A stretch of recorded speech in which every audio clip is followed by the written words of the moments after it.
Oh, ladies and gentlemen, welcome to the TWitWoW 2021 WWE Draft Fantasy Mock Draft. We don't do these every year, but this year we wanted to do one because we are feeling a little bit more hype for the draft than usual this year. The last couple years, they really did the draft super late, like a month before Survivor Series, I feel like, and it kind of ruined the mood for us because we knew, like, oh, these guys are going to get drafted to one brand or the other, and then the new brand that they represent is going to be the brand that they end up needing to go to freaking war for at Survivor Series, and it's ridiculous. But we have enough separation this year that we're feeling a little inspired, so we wanted to get on here and we wanted to do a fantasy mock draft. We have some very basic rules to this.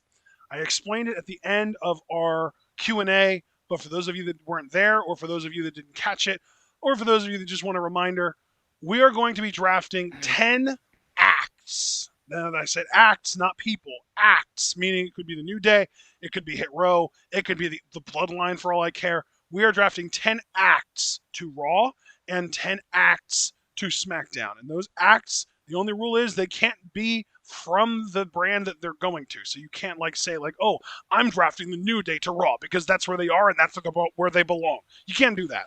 But you can draft New Day to SmackDown if you want. Or you could draft Hit Row to SmackDown if you wanted. Or you could draft Walter to SmackDown or Raw. It doesn't matter. I'm focusing on SmackDown because that's the show I prefer. But all that being said, that's it. That's the only rule we had this year. Just 10 acts to both brands. John, if you're ready to get into this, I'm excited to get into this. But before we do, I'd love to hear your thoughts on the draft this year. I'm excited for it. I'm always excited when they're going to quote unquote shake up the product. Anyway, and see, I think to talk about the draft, we also have to talk about the state of wrestling. And when they've done drafts past, AEW, at times AEW wasn't even a thing, wasn't even a concept.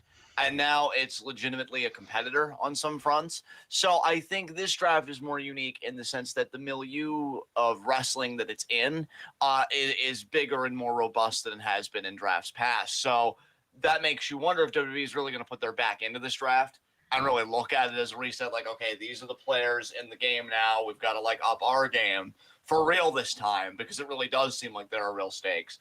And that's what kind of heightens my interest in this draft. As far as my draft goes, I just want to always put out the caveat to people. I apologize if it sucks. I'm really never that good at these kinds of things, but I tried. I feel like I actually kept mine pretty grounded to what WWE might actually do. That's kind of what I was going for. I didn't want to go completely off the rails. So yeah, it'll be for you guys to decide whether it sucks or not, but I apologize if it does, because this isn't usually my forte. So I'm excited though. Yeah. All right. So let's just get right on into it. And because we know the WWE always has Raw pick first, so that they get 3 picks to SmackDown's 2 every year, because that just makes sense, because they have 50% more time. So it made sense that they would get 50% more picks. We are going to just start with Raw, John. Who is your first draft pick going to Raw? Going to Raw, my first draft pick is Finn Balor. Nice. Yeah, it makes sense to try and just kind of repair his image after what happened on Extreme I mean, Rules. repair his image, and even putting that aside, it's like you lost to the world champion who you very clearly had beat. Like, I almost feel like you'd be admitting defeat to yourself if you went down to the mid-card. So it's like, well, fuck you. I'm going to go to Raw, and I'm going to try and be world champion there. So I could see them shaking up Finn to Raw, for sure. I think the only hole I Raw? can poke in that is that Big E is the champion on Raw, so we'd have, if he would go after him, it would be a weird face versus face situation. Unless, and here's my counterpoint, you would kind of have Finn have more of the swagger that he had in NXT, which seemed more tweener-esque. Right. And then I think maybe you'd be able to get away with it. That's my only counterpoint. That would be the only way that they would have a chance of getting away with it. But even then, I feel like Finn would just get booed. He'd just be a heel at that point because of how celebrated Big E is as this new WWE champion. Yeah, for sure, sure. My first pick to Raw.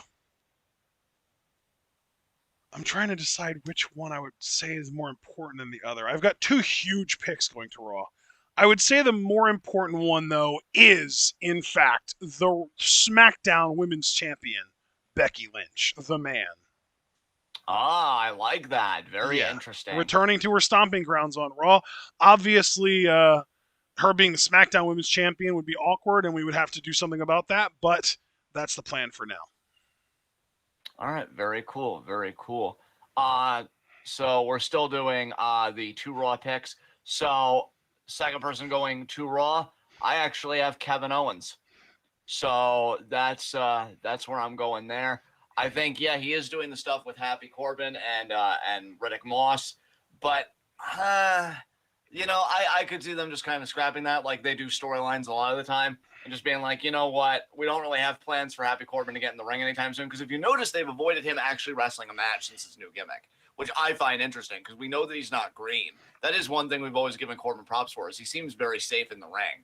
So we know that this isn't like a new guy with a new gimmick that they're protecting. So I don't know why they're so, I don't want to say hesitant. I just don't know why they're abstaining from him doing in-ring work. So just because of that, I could see them shuffling Kevin to Raw. Maybe he even gets in a feud for the U.S. title or whatever. I know that Priest is the champion. Maybe they turn Kevin heel. Wouldn't be the first fucking time.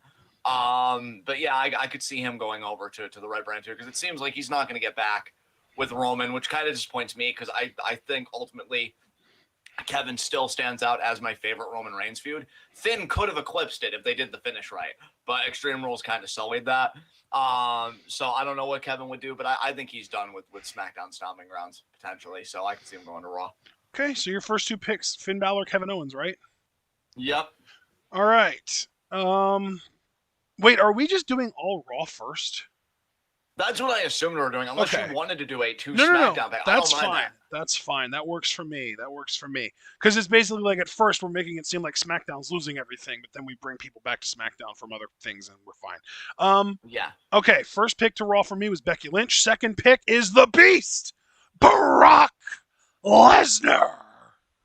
That would make Paul Heyman very happy, getting Brock on fucking Raw and away from Roman's show, yeah. The thing is, it would also create a lot more intrigue for the Saudi Arabia show, because Brock is still challenging Roman for the Universal title. So he could potentially bring the Universal title to Raw then. Yeah, that's true. That's very true. And it's babyface Brock Lesnar, which makes it all the more intriguing. Yeah.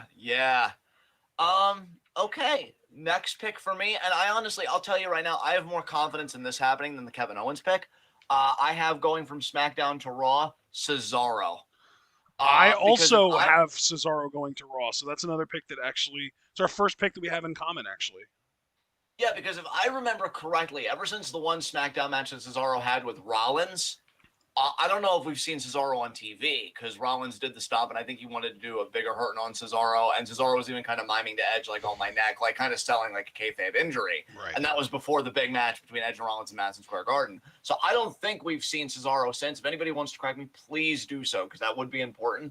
And I think that's because we're going to see him again in the wake of the draft, but as a Raw superstar. Cesaro's another one. See, Raw is such a weird dynamic when both the mid-card and world champions are babyfaces. Yeah. But I could see Cesaro vying for one of those fucking titles. I also have to wonder if they're going to loosen a bit on the whole like strict dichotomy of face heel and kind of play around a little bit because of what the draft could result in. But yeah, I got to be honest. I'm confident Cesaro going to Raw would happen, but I'm not necessarily enthused about it. He was another one that, like, and I guess it's a testament to how compelling Roman Reigns is as a champion, that I felt like between the feud with Seth, and I got to give Seth credit too, and the brief flirtation with Roman in the Universal title, it was doing wonders for Cesaro's stock. Whereas both him and KO on Raw, I really can't see anything other than they're really good in the mid card. They're like at the top of the mid card, but I don't see them breaking that main event ceiling personally. So, okay. After Becky, Brock, and Cesaro, I don't really have a single established like veteran entity remaining going to Raw. Everyone is either from NXT or freshly debuted on SmackDown within the last few months, or kind of in like an upheaval right now. Like there's nothing stable about the entire rest of my draft going to Raw. So I am going to simply draft in order of who I think would make the biggest impact immediately. And the number one draft pick going to Raw that I think would have the most impact immediately, based on who our current champions are, is Alpha Academy. Ooh, I really, really like that. I knew you would, yeah. So, yeah, I've got Alpha Academy going to Raw. I would immediately send them after RK Bro, and low-key, I might even put the titles on them if it was up to me. Yeah, I really like that. So this is how galaxy brained I am. I had one draft pick, like on both shows, going to SmackDown, but then also going to Raw. So it's like fucking pick one. So I just had to change that. But going to Raw, because I will say I have a few more SmackDown people, but there is like a lot more NXT going forward. I have going to Raw, grizzled young veterans. I have GYV going to Raw too. Yeah, I just did that like this last second because I noticed a duplicate on my part again being stupid. So I had to fix that. But yeah, I honestly would be very entertained by a grizzled young veterans RK Bro feud. Honestly, I'd honestly be so here. Yeah, for that would be my thing. Is like I would definitely want Alpha Academy to be the team that immediately shows up and goes after RK Bro. But the question is whether I would want to pull the trigger on putting the titles on them or hold off and then put the titles on GYV afterwards. Yeah, it's a good point. But yeah, I can see GYV bringing some major credibility. I mean, them versus Viking Raiders in a feud would be fucking great. So yeah I'm all about it. Yeah, I mean, totally. All right. I think the person that stands out the most to me right now that I think would have an immediate impact, Tony Storm to Raw. Ooh, I like that. I like that a lot. Yeah, I'm here for that for sure. It's amazing to me that they still haven't like strapped the rocket to her, but I think on Raw she'd immediately stand out. I could honestly again see her versus Charlotte as like maybe not necessarily a Mania program, but as a road to WrestleMania program even. I think it's only a matter of time before they put it all together with her. Yeah. So we'll see. Another one that I could very easily see happen. I have Apollo Crews with Commander Aziz going to Raw. Oh, interesting. I mean, he lost his rematch to Nakamura. Yep. I don't see him. That makes sense. And this makes sense. Yeah, this is nothing against Apollo at all, because I've actually defended him on multiple occasions and advocated for him, but he's not going to be in the main event. Just at least not right now. He's not going to be in the main event. I don't want to write him off completely. We've seen magical things happen in this fucking business, but it's not going to happen with how he is right now.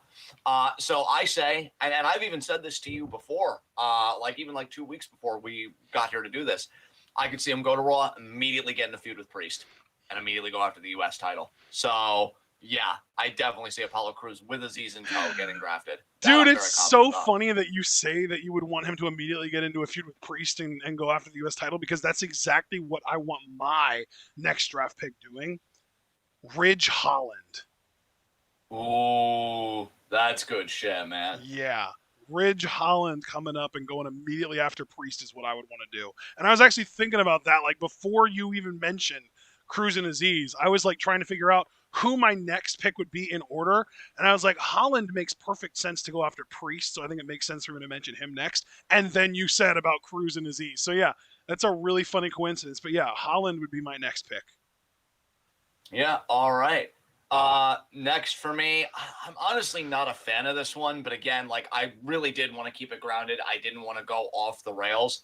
I have from NXT Hit Row going to Raw. Oh, that sucks. I know, but here's why.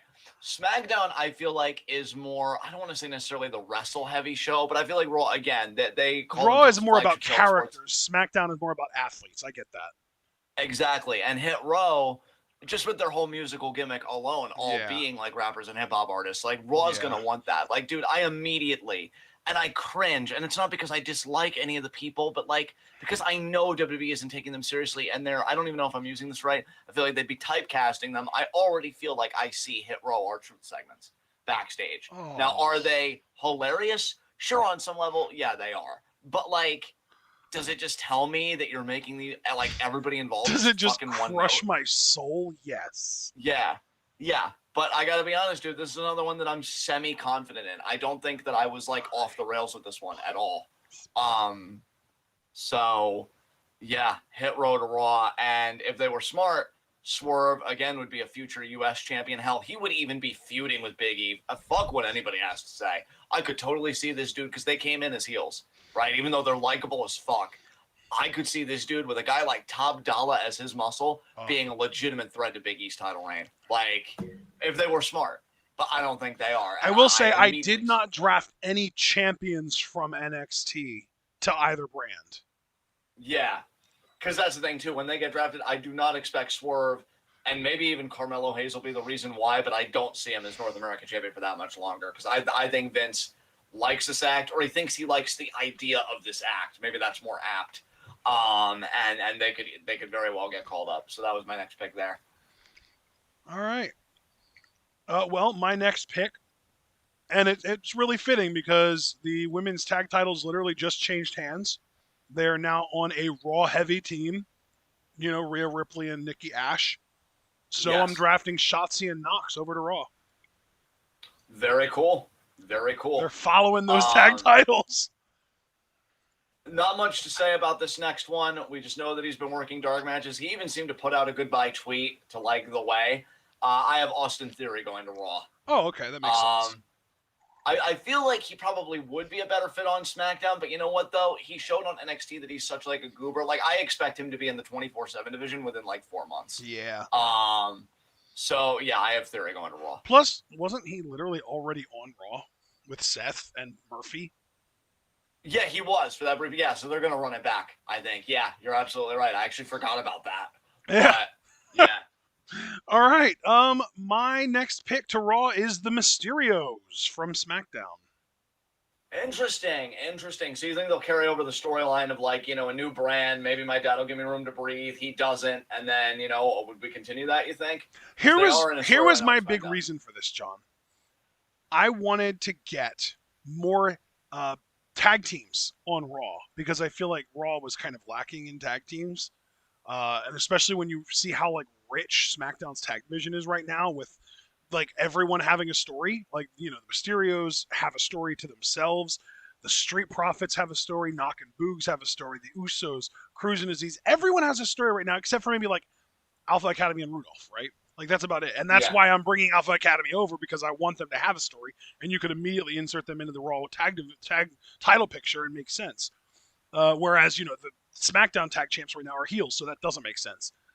With the Mysterios, though, it was really more that I just wanted them to have more of a fresh backdrop for their feud because for their story, I should say, because fucking Ray keeps on insisting he would rather retire and hand his mask down to his son than feud with his son. So apparently Ray is like insisting on not feuding with Dominic, and I hate it. But whatever you want to call the story that they have going on right now, I think personally, obviously, I'm not interested in it, so I want it on Raw for that reason. But also, I just think that it's very character driven and it doesn't really fit in with the seriousness of SmackDown's tag division. Yeah, I'm with you there, man, for sure. All right, next one, a bit of an odd choice. I could see it going either way. Ember Moon to Raw. Ooh. She's been talking about how things need to be different. She needs to be different. Now, this could signify a heel turn or a new character on NXT, and I think I'd almost prefer that.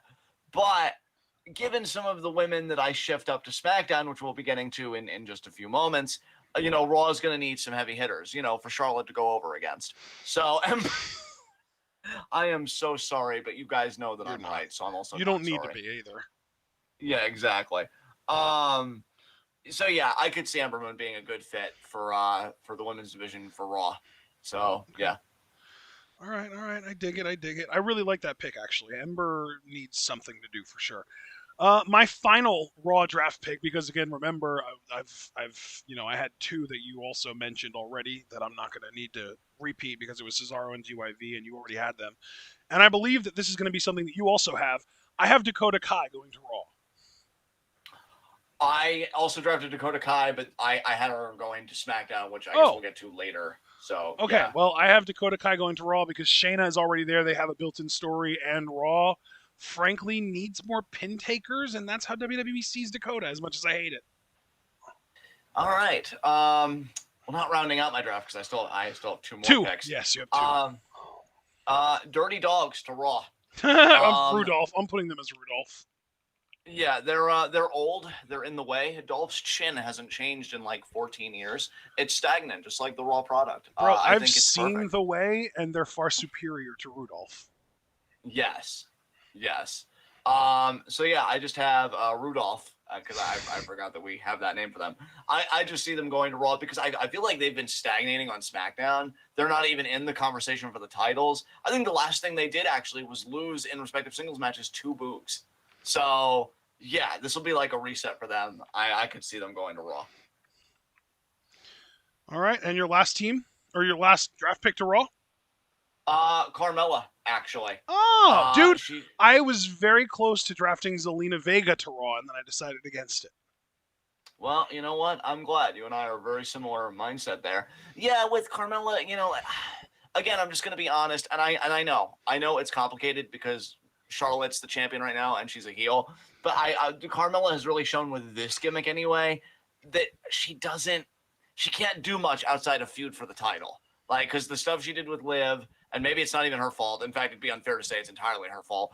But it was pretty uninspired. Yeah. And just, you know, like, I don't know if it's the writing. I don't know what it is. But if she's not feuding for the title, she's just not. She's just there. So I think they could shake her up to Raw, get her in the championship mix. Again, I know that's a bit complicated because the heel is the champion. But, you know, we'll figure it out.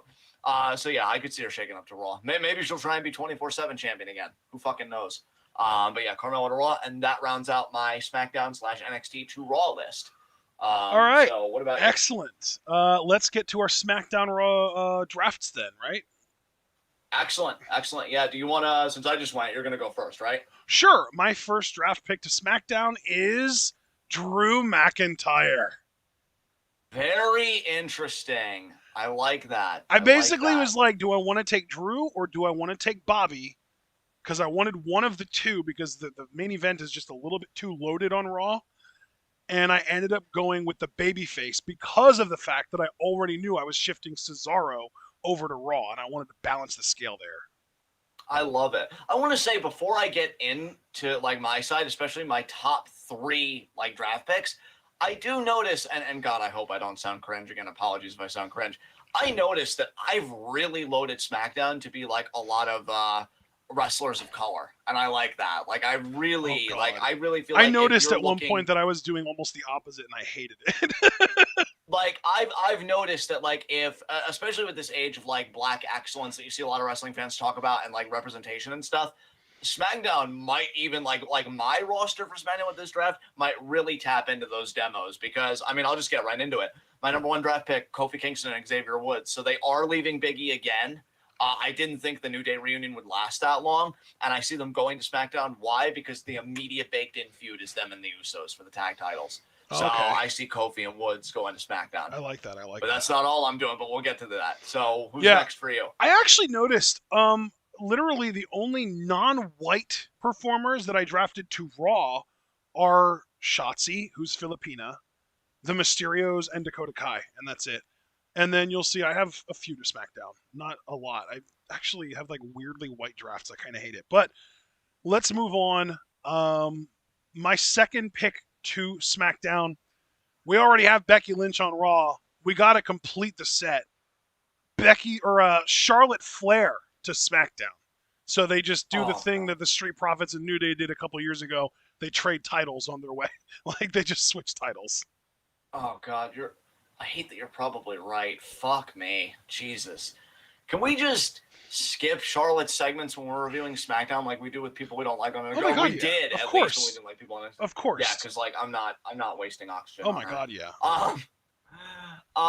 Second overall draft pick, which I mean you could flip. And by the way, I want to add, by the time we're done with this draft, she won't be the only person going to SmackDown whose segments we're going to want to skip. You'll see. Oh Jesus. That's odious and ominous. Odious. But you can flip 1 and 2 because I know they go by like value, like number 1 draft. I didn't honestly think of it that way, at least not like consciously. Thankfully, I did it subconsciously, so I don't look like less of a, I look like less of a schmaltz, whatever. So 2 here, I have the whole Hurt Business: Lashley, Cedric, and Shelton. Oh wow! And MVP when he gets better. Wow! All 4 of them. Jesus.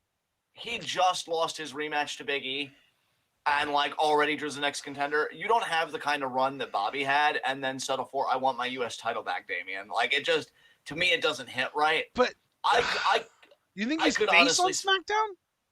not face, but again, dude, like, I don't really know if they're going to give as much of a shit about dynamics as we do. I could see a whole thing with Hurt Business versus Bloodline, and it's like, who's going to emerge Universal Champion, especially because in that triple threat they had of Big E, Roman, and Lashley, Roman pinned Lashley, and I could see him being pissed and want to settle the score about that. You know what, dude? Here's the thing. You might not be wrong. This might legitimately happen. I could see them doing this, but it hurts my brain, and I hate it, and I don't want it. I understand that. Like, I want you to know very sincerely and unironically, like, I understand completely where you're coming from. I just need you to understand where I'm coming from, and I feel like WWE isn't going to be that heavy in that regard. Right. You know, so yeah. I do see where you're coming from, even if I do disagree with it personally. Yeah, and that's all I ask. That's really all I ask. Because yeah, I feel like Lashley, after losing that rematch to Big E, you're not going to get him back to the U.S. title. Like, I just think you're going to shuffle him. That's what the draft is for. I think for a lot of performers, it's a reset. So, and they just got the Hurt Business back together. I saw some people on forums saying that they're just going to break the Hurt Business back up again. And to me, that would make me angry. Like, you might as well just take all of them and get a nice faction so that you have a bloodline feud. And really, you could do it too, because, dude, here's the thing. Survivor Series is just around the corner, and that's where I feel like you can kind of bend the rules a little. And it's like, well, who's better to represent SmackDown, the Hurt Business or the Bloodline? And you kind of do that to settle it before Survivor Series. I got you. You know? So I think you have a lot of wiggle room, dude. I really do. So, yeah, Hurt Business, my second overall draft pick. I'm sorry. I just wanted to kind of explain that. Who's next for you? My third draft pick is going to be... God. I'm only now realizing how low on the card on Raw pretty much the entire rest of my draft to SmackDown is. Like, holy shit, Raw is not using people well. We'll go with the Viking Raiders to SmackDown as my next pick. I like that. They really need to be rejuvenated. Yeah, I really. And I would kind of do something almost like with the way that I'm talking about doing, like Alpha Academy to Raw and immediately going after RK Bro. Viking Raiders going to SmackDown, immediately go after the Usos for sure. Yeah, dude. That's what I like about the people going to SmackDown, at least, is that if you can feasibly get them, like, interacting with the Bloodline, their stock immediately goes up. Yeah. And I think what would end up happening is we would end up with a lot of, like, Drew McIntyre and the Viking Raiders versus the Bloodline 6-man tags. Yeah. Yeah, absolutely. I completely agree with you there. I don't know. Was he even in the chat to begin with? Yes, he was. Oh. I don't know if you're still here, Javaris, but hug me, brother, because I've got Keith Lee going to SmackDown. Oh, nice. Do you want to know why I kept Keith Lee on Raw? Why is that? Because I don't know what the fuck he is right now. Is he a heel? Is he a face? If he's a heel, they need heels on Raw. If he's a face, with fucking Jeff Hardy's bum-ass R-Truth not really being credible and me drafting Drew McIntyre over to SmackDown, they need faces too. Raw needs help. Like, they need credible names in general, and Keith Lee is one, and Raw needs him more than SmackDown does right now as far as I'm concerned. So even though, don't get me wrong, I would personally prefer Keith Lee on SmackDown because then I'd get to see him every week and not have to worry about watching him through the corner of my eye while we play Among Us. From a general manager or like a roster manager kind of perspective, I just couldn't move him away from Raw because of how good he is and how bad Raw needs someone like him. Yeah, like literally with Keith Lee, and this is why I get so angry. Just do something. You literally can't go wrong with this dude. The only way you could go wrong is not pushing him hard enough, which is what exactly you're doing. Yeah. But like, if he's a heel, get him in there with Nakamura. Put the fucking IC title on him. And then maybe at some point turn him face. He might even turn face on his own because of how fucking good he is. And then you get him in there with Roman. Like I'm telling y'all. If at any point during his WWE tenure he does not have a formal feud with Roman after that interaction they had at that one Survivor Series, this has all been a fucking waste. And like, just put him on SmackDown. Fucking give him a hard reset. Do all that shit, because you know something? Look, I will readily admit, Javaris is a much bigger Keith Lee fan than I am. Like, he is with Keith Lee the way I used to be with Jomo, the way that I was for a time with Kevin Owens, you know, all that stuff. But, like, anybody with a discerning eye that's watched wrestling long enough, like we have, can see how talented this dude is, and that him pissing away, because he's already in his late 30s, him pissing away the best years of his career that he's got left. Because we don't know if he's going to be one of those people that'll look just as good at 42 or whatever. That's, that remains to be seen. But if he's good now, push him Use fucking him now, now. especially. Yeah. Yeah, especially because, I don't know, he almost fucking died. Yeah. So, like, use the motherfucker. Like, if I was head management, I'm like, wait, what almost happened with Keith? Wait, what? Oh, thank God. I'd be like, okay, guys, you know what? Scrap everything. Tomorrow's promised to no one. He's winning the fucking Rumble, right? We have him winning the Rumble, right? No, we had the, tear that up. Keith Lee's winning the Rumble. Like, I would be just fucking mobilized to do this shit. And, I just wanted to But in their minds, it's, he almost died? Why would we push a guy that we could lose tomorrow? Yeah, and like, first of all, you're absolutely right, and I hate it. Second of all, that's why, and again, Javaris, I hope this doesn't put us at odds, because I know. You're just happy to see Keith Lee on TV. You're just happy to see him get featured, and I completely understand that. But I don't understand how, because WWE has got to be social media obsessive and conscious. He shares that story. He thanks WWE. He's like, these guys saved me. And your immediate thought is, oh, yeah, this guy's really likable, and people were so concerned about him. They checked in on him fucking daily to the point where it actually got, like, a bit overbearing and harassing. Let's turn him heel. Like, you people make no fucking sense to me. You don't make any fucking sense to me that he very clearly has a fan base that cares about him, that wants him to succeed. He gets to share this story that only makes us want him, like, to succeed more, because it's like, oh my God, we almost lost you. We're never letting anything happen to you. Protect him at all costs. And it's like, oh yeah, make him a bully. Make him a monster. It's not fucking 1980 anymore, you stupid son of a bitch. Oh my God. So, Keith Lee to SmackDown, and please just fucking get it right this time. Who's your next pick? My next pick is John Morrison. I know you just mentioned him. That's why I was like, oh, when you said his name, my ears pricked up a little bit, because he is literally my next pick to go to SmackDown. He's doing nothing on Raw. His breakup with Miz is resulting in literally nothing. He's not even getting matches out of it. He's not being featured at all. The dripstick hasn't been on Raw, and I don't even know how long. John Morrison to SmackDown. Give him something to fucking do. I mean, as a guy that would love to feel the fiery fucking passion of Joe Venom that I felt even most recently at Money in the Bank, I mean, get him in the ring with fucking Nakamura. Can you imagine even the WWE style matches that they could have? God, yes. Like, get it. Hell, as a babyface, because what I've loved about Roman's reign is that he is willing to work with those mid-card, upper mid-card guys. Find a way to get Morrison like an upset title shot against Roman. He'll have never been more relevant than just that one-off title shot. Like, do shit. Oh, God. So I love it. I'm here for it. Here's my next pick, because it seems like a draft. There are two draft traditions that I always notice. And I didn't do one of them, just as a spoiler, but I am going to do the other. The one that I didn't do was Miz getting shaken up, because it seems like every year he oscillates between shows. But it seems like a tradition, right, that he volleys between shows every year. Yeah. The other tradition I've noticed, at least somewhat recently, and this is I am doing, I have got AJ Styles and just AJ Styles to SmackDown. I am going to be, I'm going to be frank. I miss AJ Styles. He has been great in this tag team. He's been fun, but let's cut the shit.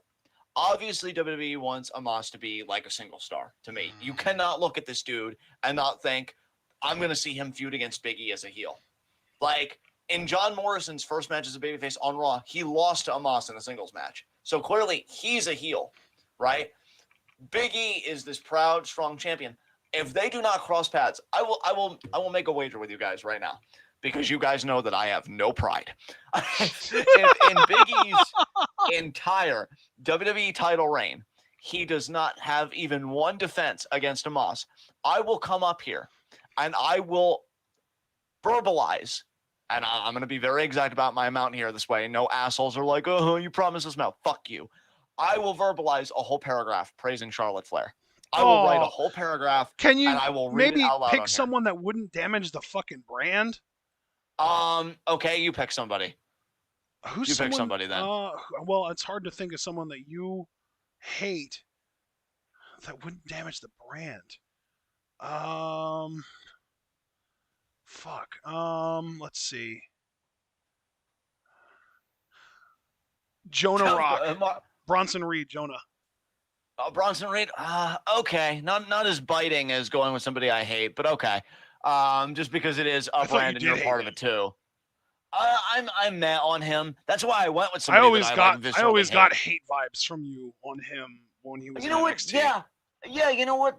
I like Javaris's answer. Yo, I'll do a paragraph on Yo. Oh God, yeah. Like, okay, that works. Yeah, that's fitting. that's that safe. Works. That's safe. Nobody gives a shit. Yeah. If he doesn't defend it, so you'll make Superblue's life. Amos, yeah. If he doesn't defend it at all against Amos in the entirety of his reign, I will come up on here.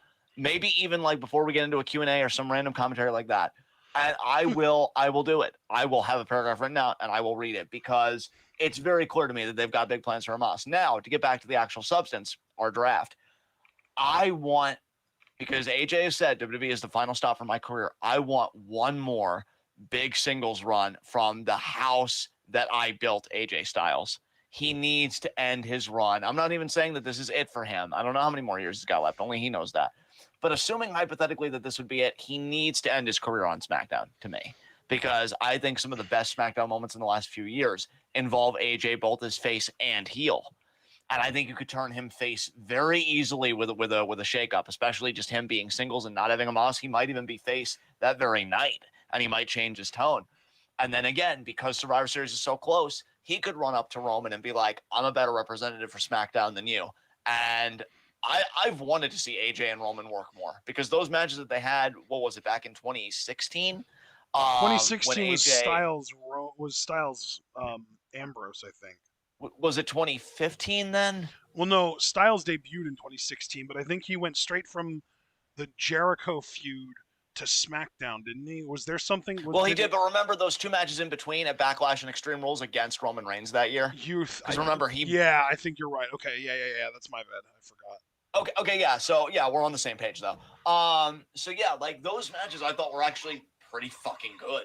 I'd like to see more of that, except now with the roles reversed, with Roman being the very clearly defined heel and AJ being the defender, the guardian of sorts of SmackDown. Right. So, yeah, I have AJ going to SmackDown, and I think that'd be fucking great for him. So, yeah. All right. Next pick for you?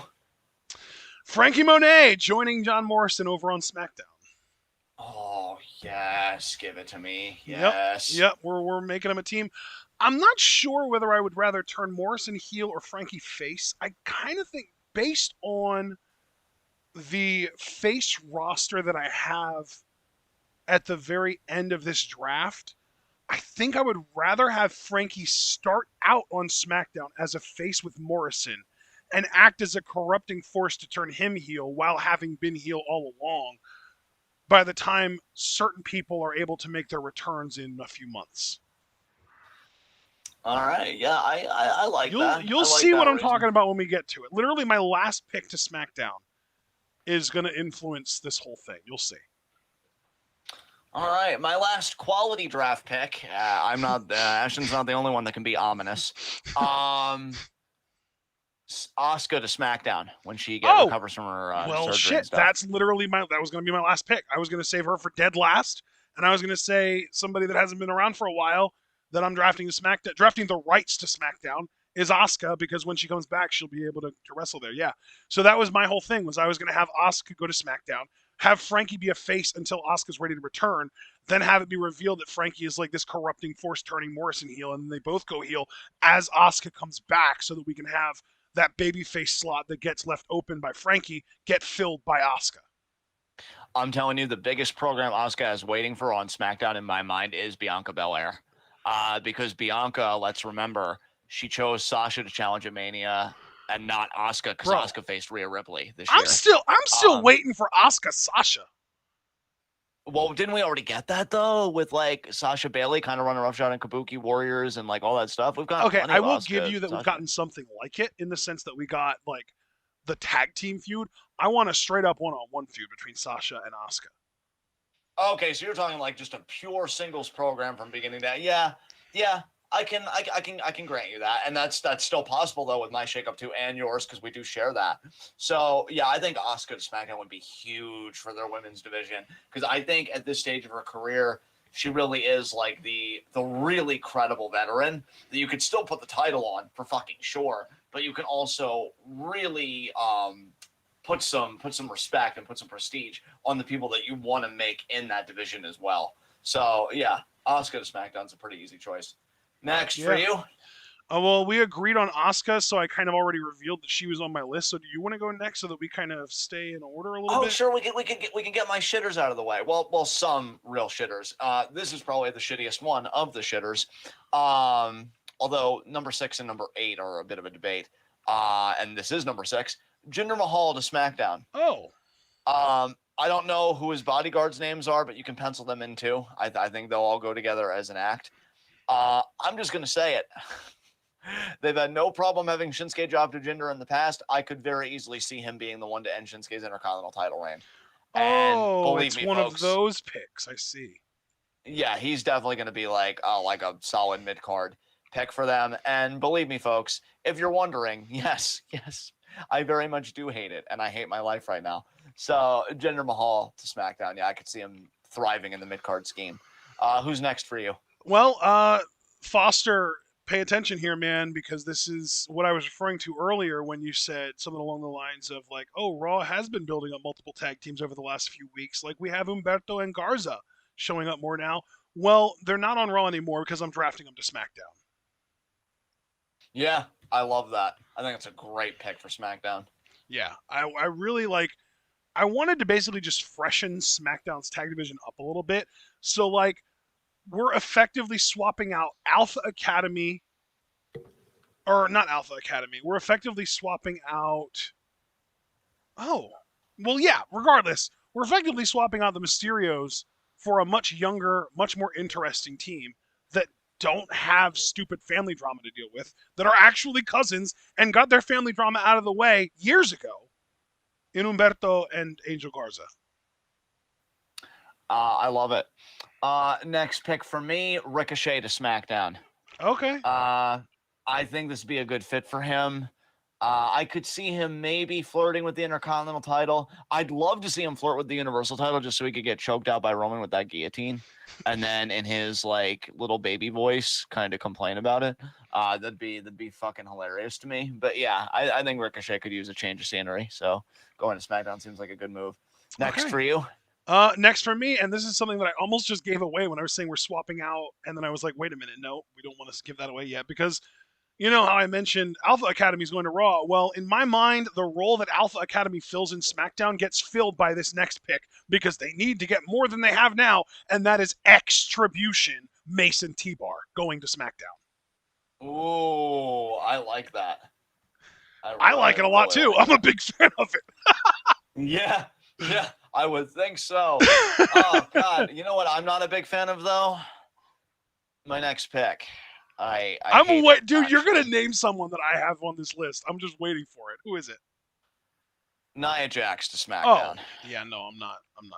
No. I love guys. I want you to take note of this. He was so excited only a few seconds ago. Like, I bet we're samesies, and then the moment I said her name, you died. You know why that is? Because that's the correct reaction. Like the energy in your voice, like seconds apart, is just amazing. Yeah, her and Shayna have broken up. Shayna, I think, apparently even attacked her, if I'm not mistaken. Oh yeah, so yeah, dude, she did the old arm stomp, and Nia sold it like a literal squealing pig. Oh God, I'm so glad I didn't go back to watch that. I mean, the funniest Nia's ever been is I can't even to this day. I can't do it with a straight face. So yeah, I could see her again. If Bianca does get the belt back, I could see Nia being a huge challenge. And then I don't even know if they could pull this off. But I always think, like, you know, with Nia's size and everything, it'd be a pretty fucking sweet visual if Bianca could do a KOD to somebody the size of Nia. Yeah, that's a good point. So you're drafting the biggest liability on the roster in the hopes that we get one singular spot to make Bianca look cooler. I mean, it is quintessentially me to put everything at risk just for one flimsy promise that may not even pan out. It really is quintessentially you. What the fuck? You can't say that I'm not self-aware, so fuck y'all. Next pick for you. My next pick, rounding out what could literally be John Morrison's WWE equivalent of Worldwide Underground, as you discussed earlier, Shane Thorne to SmackDown. You're welcome for that inspiration. I have to take some credit for that, I feel like, because you were like, "Ooh, I like that." Yeah. So, hey, Dragon Man, I agree. I hate everything. Please don't hate me. But yeah, I love that. Shane, dude, it's a crime actually that we haven't seen Shane Thorne like anywhere. Like, he's so good. I don't know where he is. It's unfortunate. Already mentioned Dakota Kai at number 9 for me because I know you had mentioned her earlier. Like, I think you had her going to Raw. So yeah, I have her going to SmackDown. I want her to have at least one women's championship reign in her WWE tenure before she calls it quits. She deserves one. Is there anything more that we could say about her that hasn't already been said that's good? And if anybody has any negatives, like, I'll fucking wait. I think as a person, she's amazing. As a performer, I'm sorry, I she's missed incredible. who is this? Dakota Kai. Oh, okay. Because you had her going to Raw, and then I said I have her too, but going to SmackDown. Yeah. So yeah, I want to see her get one women's championship reign before she calls it quits. Don't know if it'll happen. I'm not an optimist anymore. Wrestling did this to me. So Vince McMahon did this to you. Yes, Vince McMahon did it to me. But let's be honest. For most of my formative years, Vince McMahon was wrestling. So in a way, I'm still partially right. Yeah. Who's your next pick?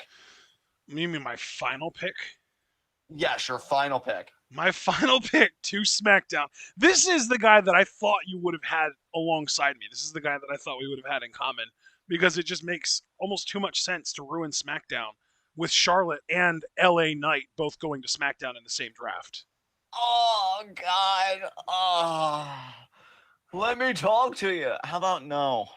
Yeah, I want somebody. I really want Kevin Owens to say that to him in that exact tone. God, I almost love how much life is pain for moments like this. Almost. Kevin Owens is hosting an episode of the Kevin Owens show with someone else, not LA Knight, and his music hits and he comes out, let me talk to you. Which is just like, how about no? Yeah. So good. You know when he does shit like that too, it's a shoot. I don't care what anybody says. He's like, I am so over this. Yeah. And my final pick going to SmackDown because I'm all about going out with a bang. Aaliyah to SmackDown. Wow. Aaliyah. Okay. I think she'd be harmless enough. She'd exist. And God, I feel like she would just kind of join the little group of like Liv, Zelina, Carmella as like undercarders without a shot at being ever world champion ever. Yeah. Oh God, what? Oh, Liv's in that group. Oh, that sucks. Oh, that you just pressed me even more. I didn't even think that was possible. I mean, I love Liv and I want to believe, but I believed in Ruby and that didn't happen. And now my hope is dead. I love that. I know you didn't even mean to, and maybe I'm just projecting, but I love that tone. I believed in Ruby. It's almost like I've been hurt. I made mistakes. Don't make the mistakes I did. And it's so true. It's so true. It's sad. In fact, honestly, you mentioning Liv, I could see her and Aaliyah, because she left on a babyface note. I could see her and Aaliyah being some kind of makeshift team. Like, I really, like, I don't know. I don't know. I mean, I guess here's to hope, right? Yeah, but where's hope ever gotten us, right? I mean, we might as well just finish the nihilism. We already drank half the fucking glass. Like I said, the hope in me is dead when it comes to WWE doing things. Dragon Man X90 joining an optimism is a mistake. In certain contexts, in certain contexts, I totally agree with that sentiment. Oh, God. A little baby squee just left the nest. It has no idea what it's in for. All right, that's the draft. I had a lot more fun with this than I thought I would. Go me. So yeah, guys. Oh my God, the draft begins tomorrow. That's right. Yeah. Tomorrow. That's why we did it tonight. Yeah, it almost took us a full hour to get through this too. I'm a little impressed, honestly. Yeah, holy shit. So you guys know the drill by now. Like the video, subscribe. God, this is making me ask questions about my life choices. If you want me to just do the outro, I can. Yeah, you got it, bud. Take us home. Ladies and gentlemen, we hope you all enjoyed. If you did, remember to like the video, subscribe to the channel, click the bell icon, and follow us on Twitter and Twitch. We'll be seeing you all tomorrow, hopefully twice, because at 4 p.m. Eastern Time tomorrow, we will be going live to react to the 5-star finals Stardom's 9:25 show. I'm very excited about that. And then, of course, at 8, SmackDown comes on, and we will be reviewing that at 10. Then I don't think we have anything planned for Saturday or Sunday. Of course, Monday Among Us. Tuesday, or yeah, that's right. Tuesday we are going to be doing our NXT Live Reactions. I don't know if there are any Stardom shows between now and the 9th. Let me look. Of course there are, right? There have to be. There are two. There's a Stardom show happening on the 2nd and one on the 3rd. So we'll be live reacting to those next week. But next Friday is going to be huge because next Friday night, obviously we will review SmackDown like always. But Friday night, November 8th at midnight, meaning 2 hours after SmackDown ends, we will be going live to react to Stardom's grand finale to their 10th anniversary, Osaka Dream Cinderella 2021. This huge show that is going to have a stacked card. All we know right now is Unagi defending the Future of Stardom title against Ruaka, and Hazuki returns to the ring to face Koguma. There's a lot of other stuff that's going to be added, probably on the next show or two, but we aren't there yet. When we get there, we will be sure to update you all on that card. We might even decide to do a preview and predictions for that show because of how huge it is. I am so excited about being able to live react to a Stardom show. Live as it happens again. The last time we did it, it went over incredibly well. We had a pretty decent sized audience, bigger than the normal ones that we get for our Stardom shows. And neither one of our families complained about loudness, so we handled our volume very well as well. So I'm so excited to be able to do this again to an even bigger, more important show. And hopefully, by the time this show happens, I will be live reacting to it from my new apartment. I cannot wait. I hope that you're all looking forward to it as well. If you're not into Stardom yet, it'll be a great starting point for those of you that want to get into Stardom. So will tomorrow's show. Tomorrow's show will be an excellent starting point for those of you that want to get into Stardom because it is the finals of the G1, the 5-star, which is Stardom's answer to the G1 Climax. It is the same kind of thing, the whole 2-block round robin tournament, 10 women in each block. The winner of each block is who has the most points at the end of the tournament. They face each other. The winner of the tournament gets a world title shot. That's simple. Same rules. We'll see who wins the whole thing tomorrow. We're also going to find out who wins each block tomorrow, and then the winner of the blocks will be facing each other to determine the winner of the whole tournament. All of that is happening tomorrow. We hope you're all looking forward to that, as well as our SmackDown review, as well as our Stardom coverage next week. And most importantly, we hope that you're all able to remember to stay tuned.